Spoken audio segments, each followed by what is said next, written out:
Hi, this is Mark Hopkins. Welcome back to another episode of Unsung. Today, our guest is Richard von Voorhis. I've known for a while with great gaps in the middle. He's in the military, has had a few jobs. He's still young, decided to travel and wanted to discover the world from a different point of view. He's been doing that for some time. I've watched his adventures on Facebook. I've always been interested in, because it's not like he doesn't put out the normal pictures that you see from people that are sitting holding a craft beer or in a restaurant or something. You look at his pictures and you wonder, what the heck is he doing? And I got to be honest, half the times I see you doing stuff, I go, that's unsafe. And I'd be the last person normally to say that, but I'm like, that doesn't look safe. Yeah, I mean, you're doing stuff, and I'm looking at the way the ropes are hooked up and stuff like that. But hey, you're out there doing something. Thank you for coming on.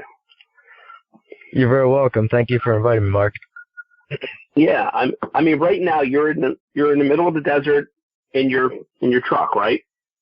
Yes, I'm about 10 miles outside of a little town called Winnemucca in north central Nevada. You're always nowhere, You're like in the middle of nowhere.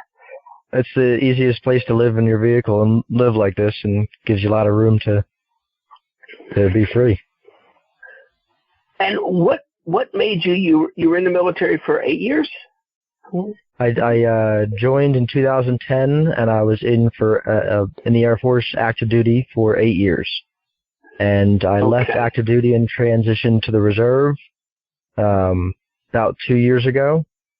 And I've been in the reserve for 2 years now, and I've really enjoying it. And you've been doing the reserve thing, but that's really just something that so you keep a connection, because you're exactly. Mostly just on the road. Yeah, it's kind of a placeholder. I mean, I love my coworkers, and my job is still very serious, but it's not a full-time job. I did my first 8 years of active, I was an aircraft mechanic, and I was first stationed in Dover, Delaware for 5 years, then had to get out of there, so I volunteered worldwide, wherever they want to send me, however long, and they sent me to Turkey for a year and a half, which would have been great if we could have left the base, but ISIS was getting pretty rowdy back then, and it wasn't really safe to do so. So for a year and a half, I was stuck on that base, which actually is kind of like a minimum security prison. Was not a place I really enjoyed being, but I did make the best of it. And kind of funny what skills you develop and what you can focus on when you're forced to stay in confines for a long time like that. And it's probably what a lot of people are discovering right now with this virus epidemic or pandemic. The things that they're having a chance to focus on that they wouldn't normally pay attention to. Well, I think you learned an important lesson in that that takes far too long for people to learn, and many people never learn, is that people need to learn to be alone with themselves. Yeah. You learn a lot about yourself as solitude. I mean, it definitely gets lonely, but you figure things out, and you focus on things, and you have time to digest information and experiences that you might never really look back on or pay attention to when you're in the company of others. And the reason I reached out to you now was, one thing was that what's going on in the world reminded me of your situation, but the other thing was that in my glimpses into your postings, I kind of got the sense now was the time, because you were going from this real wide circle to this tighter circle, and you seem to want to get back to appreciating people in a different way. You were ready, or some version. You're talking about 2 years ago when I hit the road, or recently? Well, 2 years ago versus now, where Yeah. you know. Yeah. Yeah, I definitely have a lot fewer people around me. I'm usually alone, but the people that I have around me now are the people that I really want around me, are the good folks, you know, close friends, and now I have a lot of control over who I'm around now, because I can go really, you know, within reason anywhere I want and hang out with whoever I want, and so that pretty much guarantees that whoever I'm coexisting with, I like being around. How do you fund your adventures? So before I left active duty, I kind of, when I left Turkey, I came to California, and I had a year left on my enlistment. And I kind of decided, if I didn't fall in love with the Air Force again, because Turkey was a bit of a tough time for me, being locked down on that base for a year and a half, kind of made me reconsider my priorities and figure out what I wanted to do. And during that time, I kind of decided that if I didn't fall in love with California and my new position, being out west, then I would leave the military, or at least active duty, sell my stuff, and start traveling and figure out where I belong. And I've always been fairly good with money, but in the last 2 years, 3 years, I really focused on saving up, and being a single guy with no kids. It's pretty easy, and very few expensive hobbies besides fixing a car that I continually like to abuse off road. I was able to save up enough to, if I budgeted properly, to live for 5 years off my savings with the new life that I had planned, which is living out of my truck. So not a very extravagant life, but 5 years is I figured would be more than enough time for me to find my place and settle in. And I fully intend to settle down and have a family, and you know, but just not right now. And that money has allowed me the freedom to better decide, you know, make more educated choices.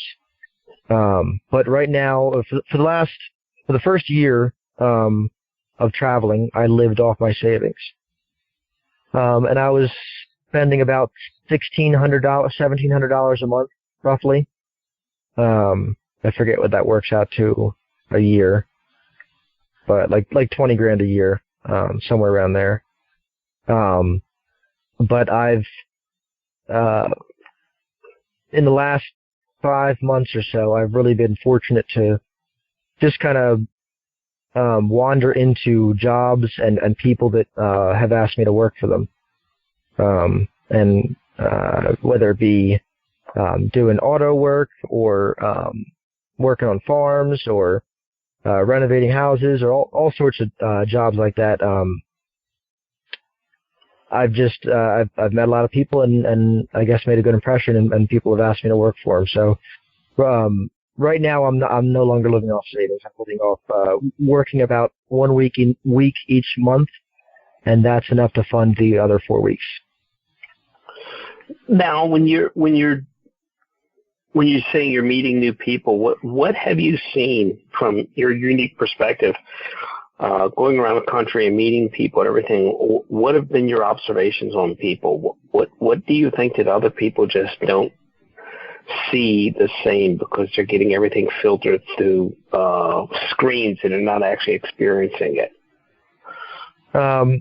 To answer that, I kind of have to start a few years ago, back in 2015, I believe it was.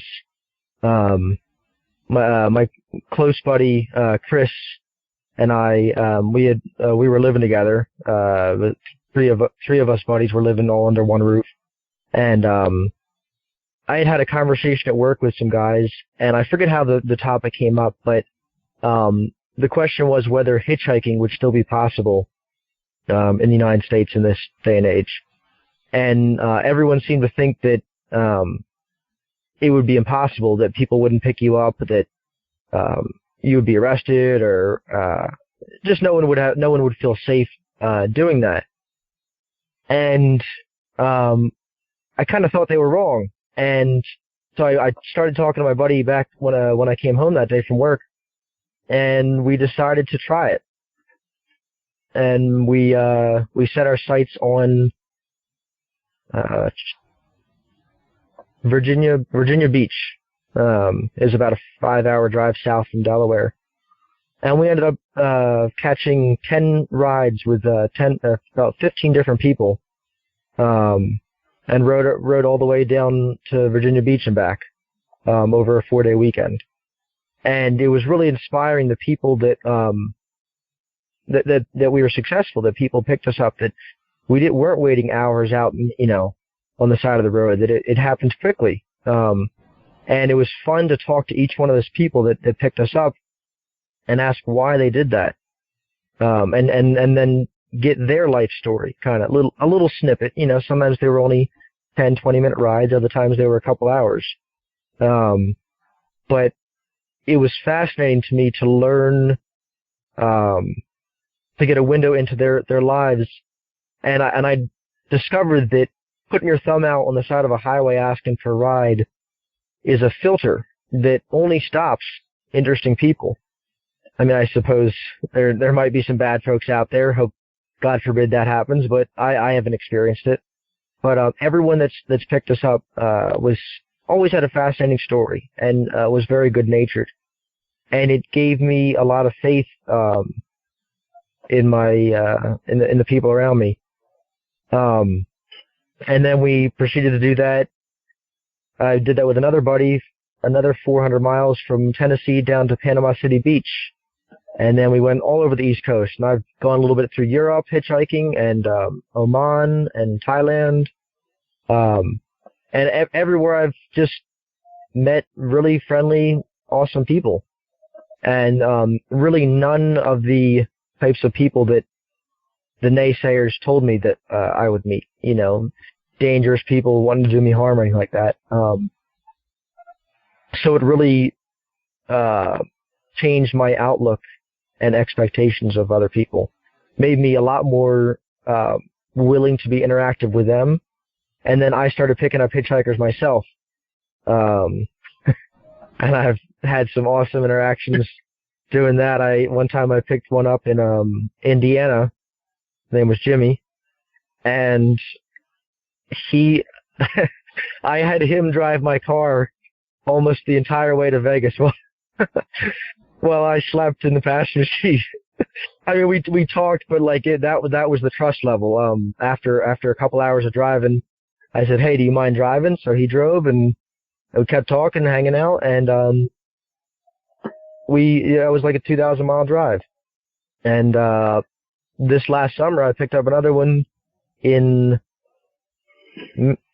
I forget, some Midwestern state, and we drove all the way to Colorado. And man, I've done that a lot, and nothing bad has ever happened, and I've just met awesome people, and that was the turning point in my outlook and my willingness to interact with people, and me realizing how much it can benefit me, basically. How fun it is to get to know them, and now I'm writing about it, so it gives me writing material, and but that was kind of that faith in humanity was what gave me faith to do this new lifestyle, because although it may look like a very independent lifestyle, you do end up relying on people, people you meet on the road. That's what makes it worthwhile, is meeting interesting people and generous people and kind-hearted people. Well, people don't realize that a lot of times we are interconnected and dependent on strangers. Very much so. Realize that. until they get out there. And it sounds like what you've done has been like a tremendous leap of faith, and an experiment in trust, Yeah, it's been kind of little steps, but that first one, the hitchhiking thing, that was absolutely the turning point. And it's what kind of made me realize that a lot of people are very misled about the people around them and what to expect and the dangers. That everyone thinks that everything is super, super dangerous, and it may be, but I guess you kind of develop a good sense of that, and you keep your head on a swivel, and you watch your back, and if you got those two things covered, then have fun. Always be safe, but there's a lot of things that you'll miss out on if you're overly cautious. Have you ever had somebody you wouldn't pick up, or you passed on, or a ride you passed on just because you had a feeling or something? I always being a mechanic. I'm an aircraft mechanic, but I prefer to work on cars. I love working on cars, so I always stop and help people when I see they're broken down, either out of gas, need a jump start, flat tire, or way more serious stuff. But the only time I actually had to peel out and leave somebody in the dust was there's this crazy guy. I was driving to my sister's place out in Boston, and it was about 10 o'clock at night, and I saw this car driving slow in the right lane, and it had a left front tire was flat, and I tapped my horn. I pulled up next to him and rolled the window down while we're cruising at like 40 or 50, and I tried to signal, hey, I'll help you change your tire. I'll pull over, and he kept on going, and I just kind of slinked back and watched the whole thing unfold, and his tire began to peel off the rim, and it started slapping around, and it began to rip off his fender and his side view mirror, and then it was down to the rim, and the rim is gouging into the asphalt, and chunks of aluminum are flying off, and he finally pulled over, and I should have known at this time not to go near the guy, but I pulled over with him, and I was about 100 feet ahead of him, and I just put it in park, and I waited, and I think I rolled down the window and yelled to him, whatever, and he jumped out of his car and just started running straight at me, like arms flailing around, looking like a crazy person, and I just threw it in drive and peeled out. That's the only time anyone's ever like sketched me out, or I was worried for my safety. Well, I mean, that's good. It only happened once. I would just worry. I mean, I'm not a worrywart about extreme things. I get worried about stupid things like that.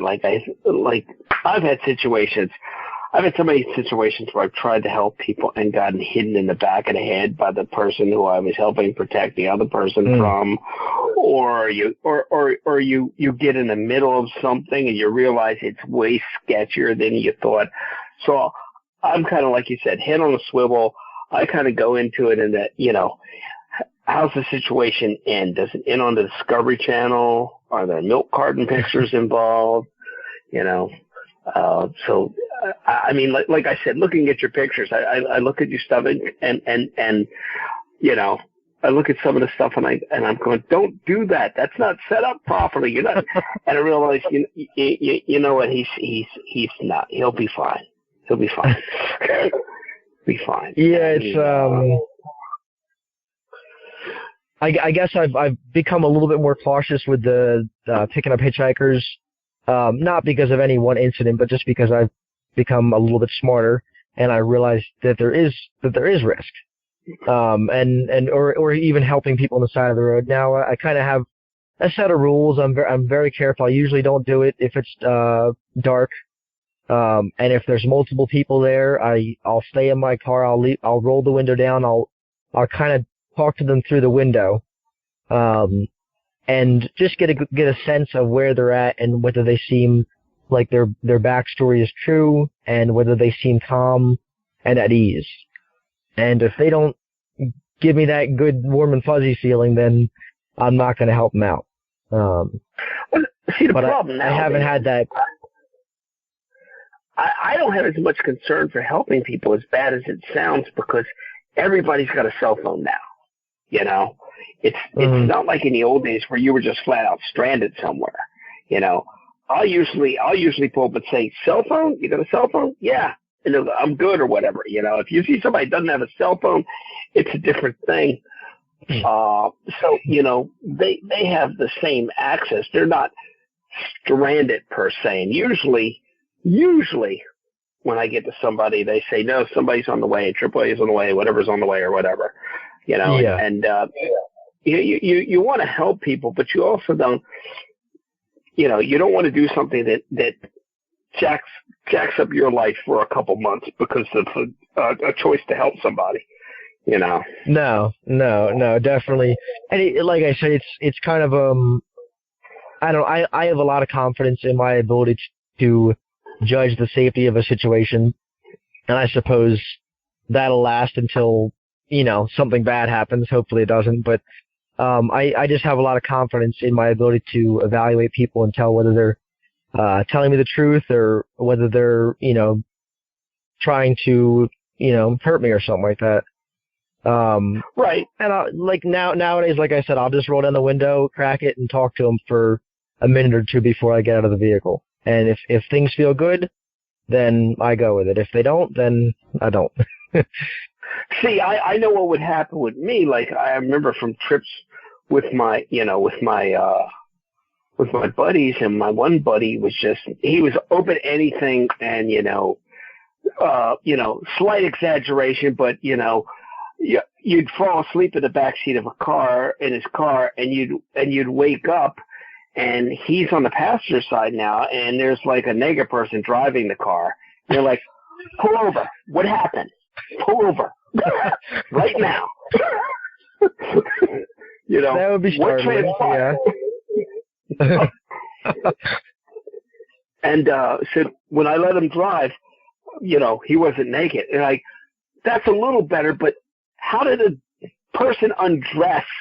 Where did he come from? Why is he here? How did he undress while you were sleeping next to him? Like, come on, this is an ad for your bad judgment. I'm scarred. But I can understand that. Do you think that what you did, when you have little Von Voorhis, will you want them to do this if they have the opportunity? Do what? Your journey. Just go out there for a couple to travel. Years. Yeah. I mean, this is something that's not everybody can do, because it totally requires a lack of a prior commitment. This doesn't work.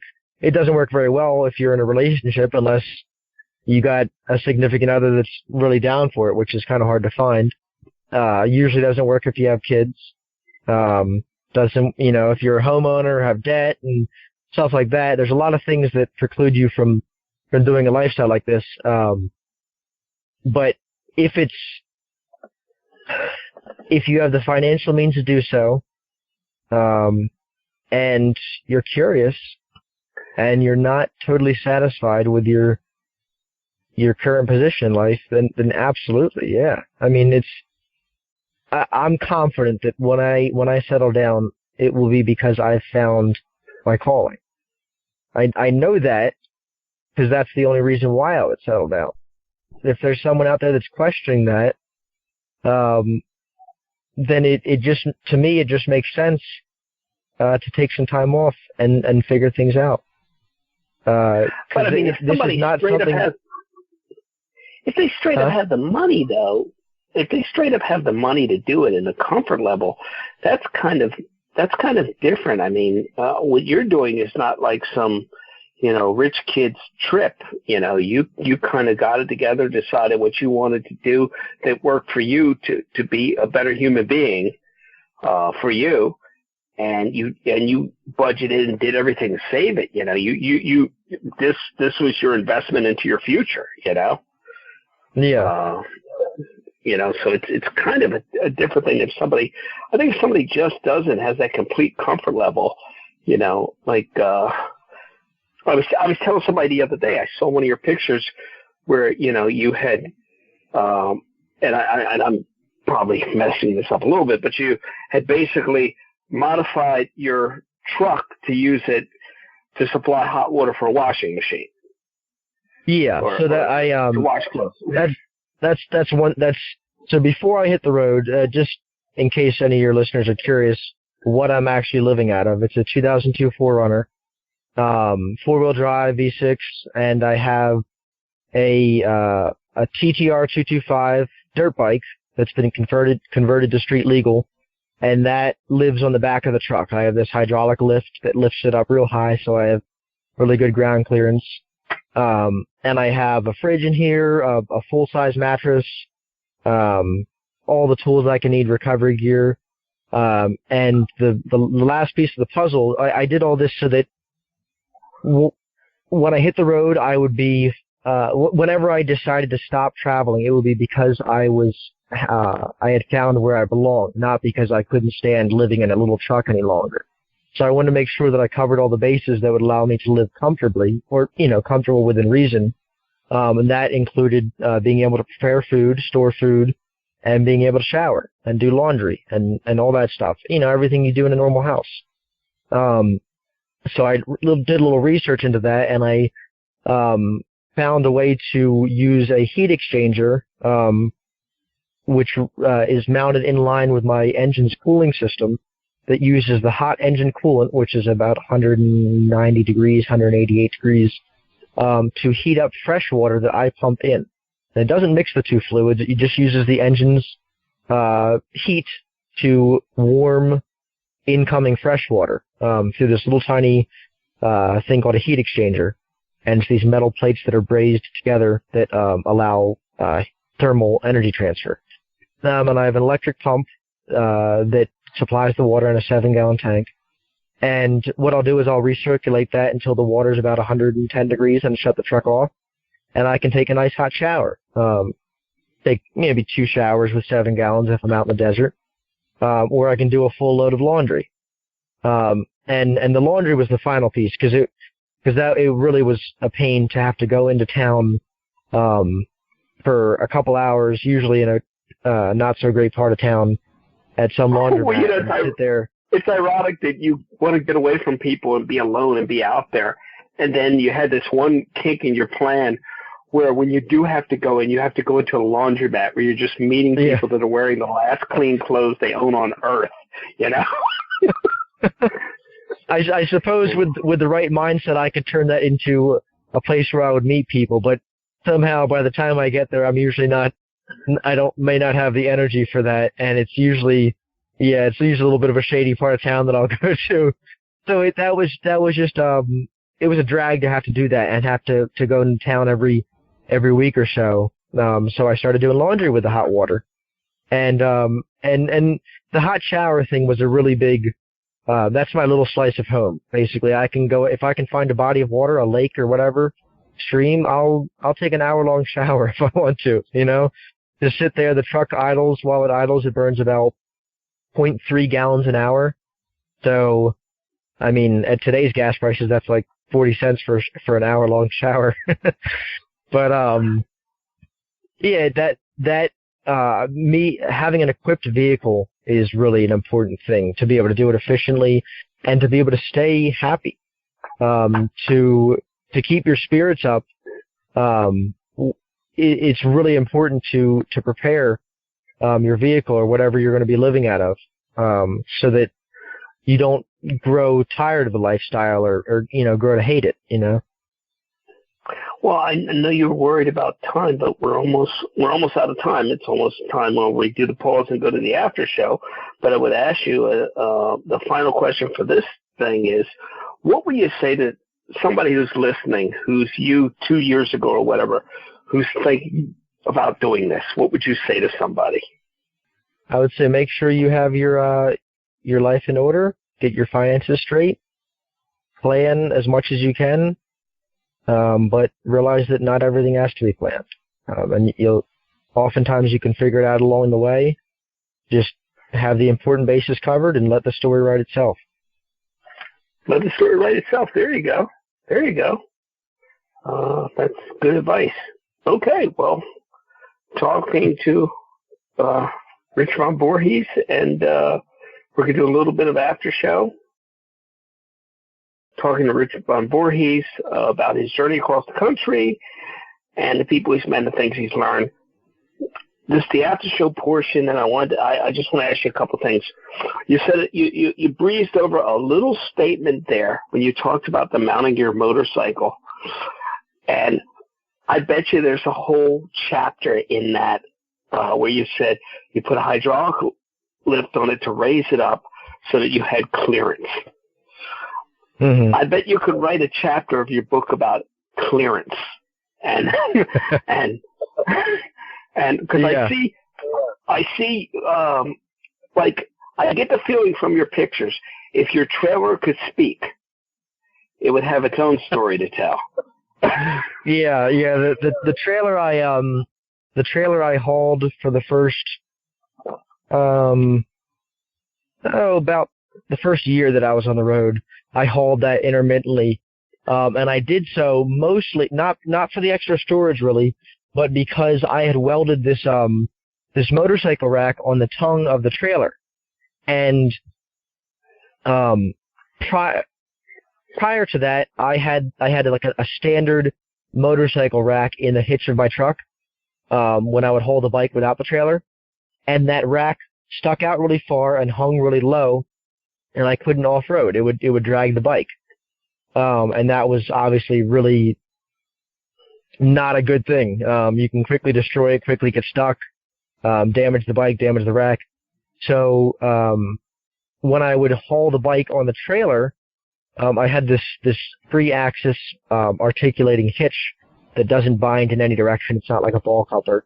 So you could do some crazy off-roading with this trailer and get these crazy differential angles between the vehicle and the trailer.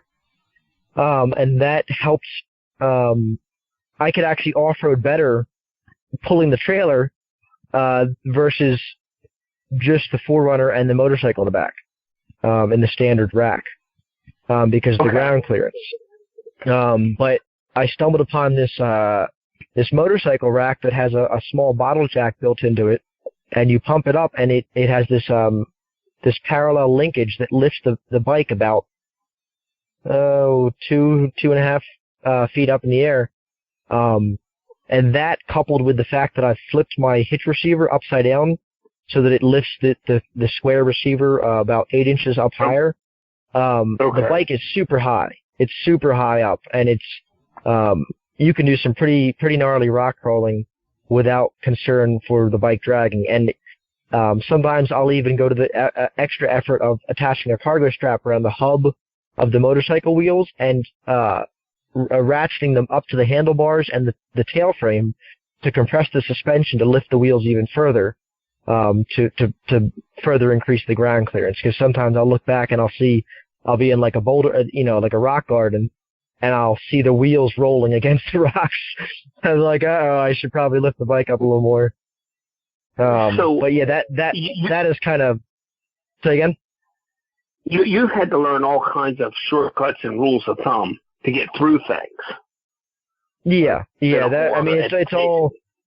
It's just a slow process. The vehicle is never done. I've been slowly making it better, and I've recently added full skid plates for the radiator, engine, transmission, transfer case, and gas tank. So the whole bottom of the truck is paved with 3/16 steel. And that allows me to kind of slide over some things. But if you compare this to a lot of other, off-road built trucks, you'll notice I don't have huge tires and I don't have a ton of suspension lift. But people who really do off-road stuff don't do all that glamour, glitzy stuff to their trucks. They have trucks that are slightly modified, and there's more you can't see than what you can see. Exactly, and that's kind of the definition of overlanding, which is traveling long distances with long periods of time in between resupply in a vehicle, versus, rock crawling is a whole other animal where the vehicle is not really built for high speeds or highway or long distance travel, but it's built for articulation and sliding over things and not destroying it. And that's a rock crawler. But this is a very middle of the road build. It's not. I mean, I'll do some mild rock crawling. I'll take the tires down to 8 or 9 psi sometimes, and just kind of bounce through the rocks. But this vehicle is a multi-purpose vehicle. It's a vehicle that I've put around 50,000 miles in the last year and a half around the country, and I've gotten 17, 18 miles per gallon on the highway. Sometimes considerably better if I take it easy. But it can also do some pretty gnarly off-roading. And to find that happy medium is pretty difficult in a vehicle and a setup, especially when you have a dirt bike on the back. Have you ever seen the videos of there's a guy who does, I guess it's some hybrid between rock crawling and overlanding in a Crown Vic, and he doesn't. Yes. Somebody else filmed him. He's never filmed himself. He didn't film himself. Somebody else. He did Lion's Back in Moab. Now, do you think he's crazy? Well, so. I mean, a Crown Vic has the Interceptor version has a limited slip differential in the rear and a Ford 8.8. It's a decently strong platform. It obviously has not the greatest ground clearance, but it's got good traction. As long as you watch yourself and wheel placement as far as sharp rocks and getting high centered, then it's, I'll basically do the trail, watch the rocks, turn back when you feel sketched out. But I didn't see any videos of 97 Crown Vic. Yeah, no, I mean, one of the most enjoyable off-road experiences that I've ever had was in my front-wheel drive RAV4 in the mountains of, I think we were in New Hampshire or maybe Massachusetts. No, it was New Hampshire with my sister. And basically, the way I see it, the fun starts when you begin to push the limits of whatever you're driving. If it's a rock crawler, it's pretty hard to push the limits, but you can. If it's a two-wheel drive RAV4 with bald tires, then it's pretty easy to push the limits, and that's exactly what we're doing. We're on this muddy. The way you look at that guy in the Crown, the way you look at the guy in the Crown Vic, may be the way people look at you. Whatever that way is. Yes, no, most definitely. In those experiences where I don't know if you'll recall it, but there's one picture of my truck literally in like a boulder field and just looks completely ridiculous and out of place. And the fact is, it took me like 2 hours to go a quarter mile because I had to drive so carefully and grind over rocks and I dented on my gas tank and all that stuff. That's why I have a gas tank skid plate now. But it's basically like that's fun for me when you begin to push the limits of whatever you're driving, and you have to begin to use you have to really think sensibly about where to put your tires and how to not destroy your vehicle and whether this is all worth it. Sometimes it's not. Sometimes you have to turn back. But that's when the fun is. Huh? It's a metaphor for life, You could say that. It's when to turn back and what to do, what not to do, and thinking out your steps, just like you've come to do with your profiling of hitchhikers as you've gotten older, or been doing it longer. Yeah. The skid plates didn't come out of nowhere. Every lesson comes out of, everything comes out of a lesson learned. It came out of the gas tank. And I remember seeing you in the boulder field because I remember every time I see a picture, I think, he's going to get stuck. And I kept thinking, he's going to get stuck. He's going in too far. I do sometimes. And that's okay. Cause honestly, man, the times that I've been stuck, especially when it's with buddies, but even when it's solo, man, those have been the cool moments. When I look back and really try to think of an enjoyable time of my life, it's been when I'm brainstorming how to get myself out of the pickle that I just got myself into. You know, and whether how to rig up different recovery gear, and I know you're very much familiar with rigging and rope rescue and stuff like that, and it's very similar for a vehicle, and, you know, winching and snatch blocks and vector forces and all that stuff, and trying to figure out exactly what's holding up the vehicle, how to minimize the amount of drag on the underside of the vehicle, whether lifting it is the proper way, whether creating ramps, displacing the snow or mud or whatever's holding you up. It's just a big problem that you have to solve, and I love that. Right. You know, that's my bread and butter, man. What are the main tools that you can't live without, and the main things you can't live without? For vehicle extrication, I would say the high lift jack. I don't know if have you used them? Yep. Okay. It's one of the most versatile tools there is. You probably have experience with the rescue, the first responder jack, the yellow and red one. I don't know if you guys use them in Gypsar. Yeah, we have a version of it. We have a version of it. Okay. But yeah, they're great. They can do anything, whether you're popping a lock, you know, or getting something unstuck. Yeah, if you need to push with 7,000 pounds of force in any direction, whether compressive or tensional or, you know, lifting, whatever it is, that's the tool for the job.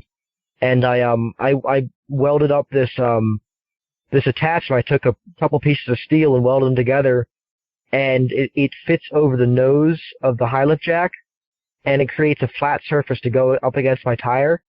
And then I have these slits cut in the side of it, and I'll put a chain through my wheel, and the chain will lock into wherever you feel like along the chain's length into these slits.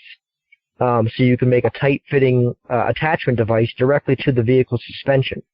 And when you're trying to extricate a vehicle and you lift up the vehicle from the frame, you have to wait until the suspension droops away from the vehicle, and you end up having to lift the vehicle very high, and it gets precarious. But if you lift directly from the suspension, from the axle or the tire, then you don't have to decompress the suspension. You immediately lift. You immediately have that tire out of the hole. You can fill that hole in with snow or dirt or wood or whatever you want. Deflate the tire and then let it back down so you have more traction, and boom, you're out. I'll do that if I'm stuck in snow and I'm by myself or I don't have a place to winch easily. I'll just go around to each of the four wheels with a high lift jack, lift it up, fill it in with snow, deflate the tire down to sometimes as low as 7 psi, and then put the high lift jack away and drive out of it. And that high lift jack has got me out of so many bad decisions. Man, it's been very helpful. What's the longest you've ever been stuck? What's the longest you've ever been stuck? One night I was very new to off-roading. I had this 93 Jeep Cherokee, and I decided to drive across one of the small waterways down in the Delaware Bay during low tide. The worst move you can make, driving in a tidal zone during low tide. Inevitably, I got stuck in the very slick mud that was on the bottom of the bay there, and water started coming in the floor, and it was only a couple inches of water, and the tide was going out, but I knew that soon the tide would be coming back in, and the vehicle would be totally underwater. It was like a 4-foot tide there, and you know, I was already 2 feet deep in water.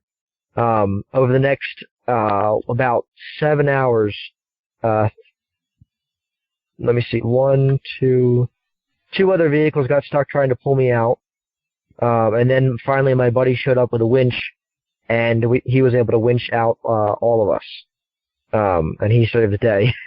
And then I learned the importance of not making stupid decisions like that, first of all, but of coming prepared and having a winch and recovery gear and the knowledge of how to use them properly.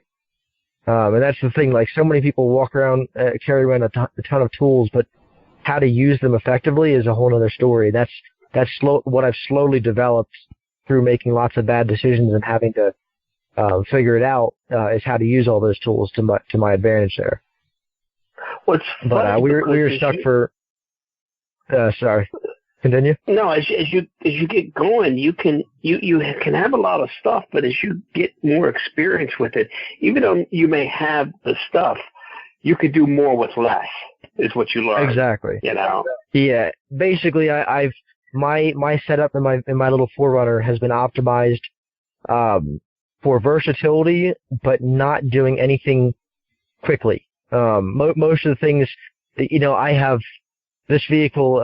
I have about 1,300 pounds of stuff in here. The vehicle is over the gross vehicle weight rating by about 200 pounds when I roll. But it's empty. It's about 4,000 pounds. I'm usually around 5,400. And that's most of besides the bike's about 300 pounds. So that's, and minus me, it's about 1,000 pounds of, specialized gear, stuff that I've discovered that I absolutely need. And it's usually buried very deeply in the vehicle and takes a while to get out, but, so it's not really quickly accessible, a lot of it, because that's not really a necessity most of the time. What's a necessity is having it and knowing how to use it. So when I get stuck, it's usually not a time critical thing. I'll take my time. I'll devise a plan, figure out, go through the motions, figure out a couple different ways to do it, and then, start, winching or lifting or whatever. And, yeah, usually sometimes it'll take a couple hours, but I haven't had to call for any assistance in the last few years, so that's good. Has technology been good to you in your travels? I don't know if one of the things I always thought was good was that you weren't one of those guys that strapped a GoPro on, and took a lot of video of nothing, and just kept putting up video. And I thought, that's why it was odd when you started putting up more again. I felt like that was a sign of a change, and do you we're talking on your cell phone, so you have that, so that's a connection to the real world, and it's a safety thing at this point too. But do you watch movies on Netflix, or do you just keep away from all that? You don't get wrapped up in any of these shows that people get distracted by, or are you just paying attention to what's out there with you? Covered a couple things in that question. First, I'll talk about safety and connection to the outside world. I have a Garmin InReach texting device, satellite texting device that I can. I don't have it activated right now because I'm within an area. I will be for a while within an area that has signal. But anytime I go out into the boonies or I know I'm going to be out there for a while, I'll activate my Garmin InReach. It's like, I forget how much I pay a month, but that allows me to do several things. I can text anybody, and I can send an SOS if I'm to search and rescue personnel if I'm in a bad situation, and I can also pull weather reports, which is really important sometimes in the mountains, snow and extreme cold weather. In addition to that, I have a dedicated SOS device, the ACR PLB, personal locator beacon. I know you know what that means. Your listeners might not, but that thing just pings straight to the satellites, and that's just a strictly emergency thing. And then I have obviously my cell phone. But a lot of the places that I'm at don't have cell service. Obviously, that's kind of the whole idea of it. But I have those things as backups. Because, it's primarily, I would say, because of my military obligation.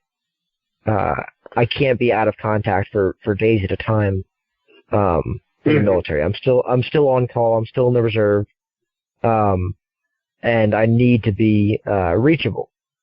But that's the big thing. But also, my family, my dad, his health is declining a little bit, and I want to be on call for him and my sister and anybody else that cares about me, that and also, last but not least, I like to be able to phone a friend or ask for help if something bad does happen. It's not just to keep everyone who's worrying happy. It's to save me in case I need it. Right. I forget what you asked. Think about that. Yeah. I forget what you asked next after that. No, it's you covered it. It's just a lot of people don't think about that when they go out. They just go out with their cell phone and count on that one piece of magic and they get themselves in the situations. And if especially if you have no plan, things can go south really fast.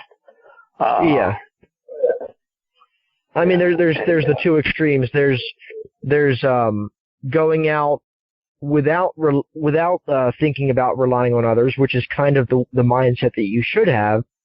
But you should also at the same time be able to rely on others. It's kind of a catch-22 there, but you have to convince yourself that no one's going to come when you call for help.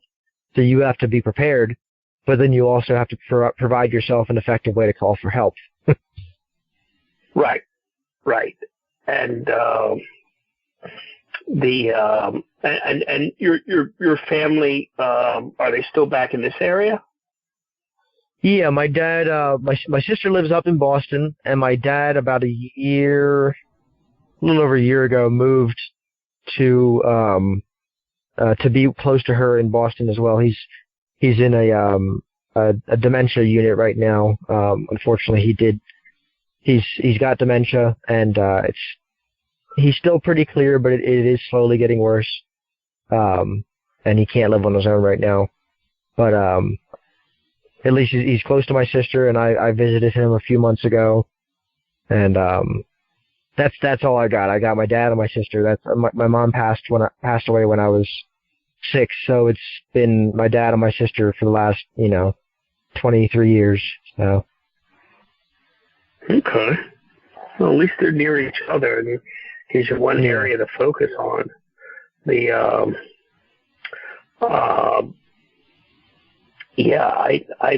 think it's a great thing you're doing, and it's I mean it's a little bit of a brave choice, and I know a lot of people that could benefit from something like that, but I don't think a lot of people are comfortable with being with themselves, and I think they need so many distractions. And I think now with what's going on in the world right now, we're seeing a lot of people that are forced to stay in a confined area, their house, whether it be an apartment or a McMansion or whatever, with their families, and people aren't faring as well as they thought they would. Yeah. Because they're not. Well, that's the thing. Like, I'm not as quite. It may seem pretty solitary out here, but I really, I'm very fortunate to meet a lot of people on the road. Sometimes I spend some time with them. So I use social media, Instagram and Facebook, and I just post what I'm doing and where I'm going now and then. And man, people are very friendly. They'll message me on Instagram and either give me advice on where to go, or they'll, especially dirt bikers, they'll be like, "Hey, want to go ride?" And suddenly I'm riding with a bunch of dirt bikers in some random state, and a bunch of people that I've never met. So you end up meeting a lot of people on the road. Right now, I'm actually with my buddy Brent. I'm staying at his. He bought this little house, and I'm helping him fix it up out in the desert. But I met him on Instagram as well. So you really have this network of people online that are willing to be your friend and make your travels a lot better. And that's what I found the last 2 years.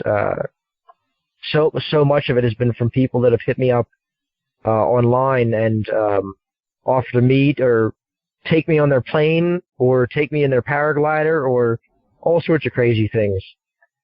But yeah. Where do you want to settle in the country when you settle down? What area do you like? Definitely still figured that out, but I've been to 48 states, I believe. I haven't hit North Dakota or Alaska. But out of those 48, Idaho and Utah are really high up on the list. Okay. Just exquisite places that I've, for whatever reason, felt extremely happy when I was there.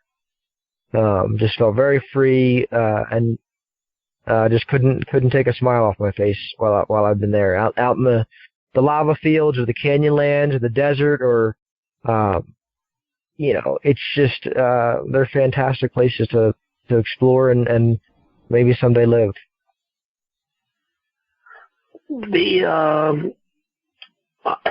I think it's great what you're doing. I mean, the other side of this is you're probably going to hit some magic age, and there's going to be, you'll get to a point where somebody is, be saying, doesn't he ever get out of that chair? He never does anything, where you get to a point where you're just, it'll happen, and you'll just smile at them, and that's what happens. You develop a secret life.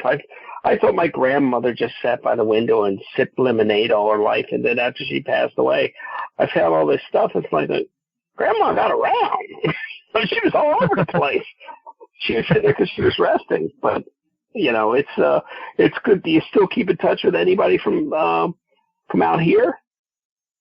Oh, most definitely. I kind of wished I had mentioned it in the first segment, because the Rich had mentioned it in the video that you sent me, or the audio, about Civil Air Patrol, my experience there, and how man, that turned me around. that was an essential ingredient in this whole in my life working out, man. The Civil Air Patrol and Hawk Mountain Ranger School and all the experiences there. It gave me leadership. It gave me responsibility, which helped me develop maturity and leadership, and it made me take things seriously, and it improved my behavior at school. It just allowed me to do a 180, and about halfway through high school when I joined, Civil Air Patrol in a lot of ways saved me. It does hit a lot of people. A lot of people, when they choose to take that first leap in volunteering and learning something and getting into something like that, it does change people. I see. That's why I would always when Jim would bring a group by, that's why we'd always do the different things with the different groups, and you were in one of those groups. Over the years, and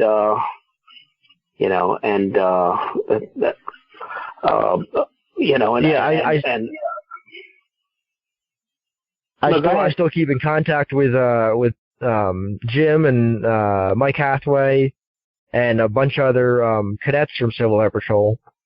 And man, the friends I made there and the experiences and the knowledge I developed was I wouldn't trade that for the world, man. I saw Jim last week. Oh yeah? Yeah, I saw him last week. Bumped into him in the store. And he's still perfectly Jim and going fine. But yeah, see, you were worried about talking. I don't think you had a single problem. You were worried about cursing like a sailor. You didn't curse once. I didn't. I'm proud of myself. Yeah, you did great. Nobody would know there was any problem. You were worried about nothing. It was all fine. If I guess we'll wrap it up, and thank you for coming. And if you ever want to come back on and talk about some of your adventures when you're not off guard, that'll be great too. You're always welcome. I may take you up on that. This was fun.